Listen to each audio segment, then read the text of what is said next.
ત્યારે બાળકોને વેકેશન છે ને એટલે એમને કંઈક ને કંઈક ખાવાનું મન થતું હોય છે. તો આપણે મમ્મીઓ તો ખાસ કરીને ટેન્શનમાં આવી જાય કે રોજ રોજ શું આપવું એમ. તો આજે એક સરસ મજાની હું કેરીની ચટપટીની રેસીપી લાવી છું, જે એટલી સરસ ટેસ્ટી બને છે અને બનાવી તો એટલી સરસ સહેલી છે એમ. ચાલો જોઈ લઈએ. તો જુઓ, કેરી મેં લીધી છે અને છે ને કેરી ઘણા પ્રકારની મળતી હોય છે. એમાં ખાટી કેરી છે અને આ એક છે આપણે કાગડા કેરી. જે કાગડા કેરી કેવી હોય કે પ્રમાણમાં ઓછી ખાટી હોય છે. તો મેં અત્યારે છે ને કાગડા કેરી લીધી છે અને થોડી મોટી છે એટલે એમાં થોડું ગોઠલીનું પ્રમાણ પણ જોવા મળશે અને થોડીક જાળી પણ એમાં છે. તો જો નાની કેરી હોય ને એમાં જાળી ન હોય તો તેમાં પછી દૂર કરવાની જરૂર નહીં પડે, અંદરથી સોફ્ટ જ હોય છે. અને જો આ રીતે જાળી હોય, થોડી કેરી મોટી છે એટલે જાળી છે એટલે હું એને ચોક્કસથી દૂર કરું છું, કેમ કે તેને છે ને ખાવામાં પછી સારી નથી લાગતી.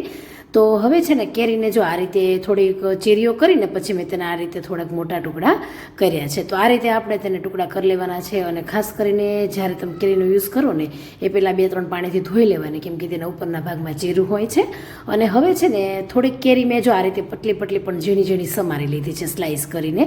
તો બે રીતે આપણે કેરીને સમારીશું, મોટા ટુકડામાં અને નાના ટુકડામાં. આપણે આ બંને કેરીનો આ રીતે યુઝ કરવાનો છે એટલે આ રીતે બે ટાઈપની તેને સમારી લેવાની છે, થોડી મોટી અને થોડી નાની. આ રીતે ઝીણી ઝીણી ટુકડામાં સમારી લેશું.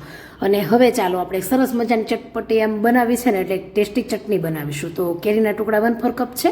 ત્યાર પછી 5 ગ્રામ જેટલા લીલા ધાણા છે. જો દાંડલી કૂણી હોય તો તેનો ઉપયોગ કરી લેવાનો છે. સાથે મેં 2 તીખા મરચાં લીધા છે. તમારે આદુ કે પછી લસણ ઉમેરવું હોય તો પણ ઉમેરી શકાય છે, તેનાથી પણ બહુ જ સરસ ટેસ્ટ આવશે. સાથે 10થી 12 ફુદીનાના પાન ઉમેરજો એટલે સરસ મજાનો ટેસ્ટ આવશે ચટણીમાં. પછી અહીં ગાંઠિયા છે, સેવ છે કે પછી આ રીતે પાપડી ઉમેરી શકો છો. તો મેં બેસનની પાપડી ઉમેરી છે 1/4 કપ પ્રમાણે, 1 ચમચી ખાંડ, અડધી ચમચી પ્રમાણે ચાટ મસાલો અને ચપટેજ પ્રમાણે મીઠું ઉમેરવાનું છે. અને પાણી વગર જ આપણે તેને ગ્રાઇન્ડ કરવાની છે.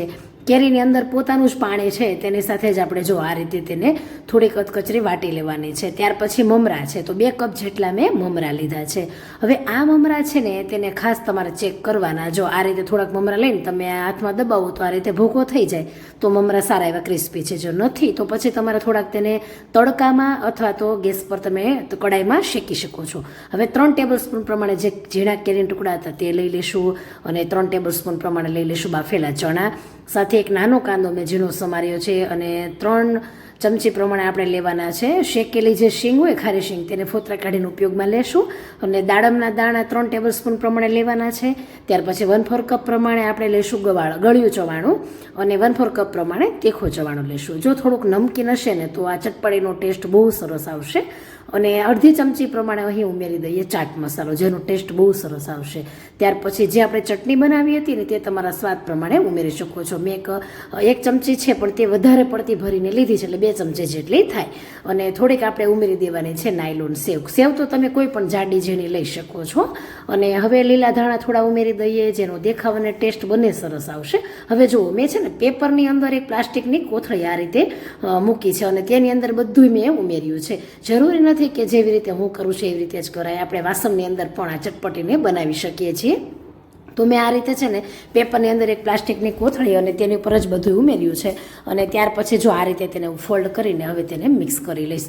જો તમને આ રીતે ન ફાવે તો પછી તમે તપેલીમાં, ડબ્બામાં પણ આ રીતે આ સ્ટેપને કરી શકો છો, સરસ રીતે મિક્સ કરી શકો છો.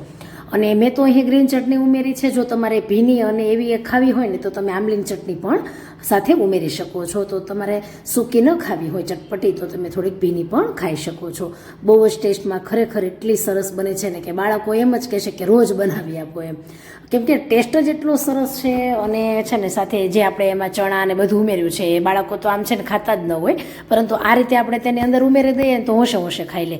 તમે બાફેલા મગ પણ ઉમેરી શકો છો.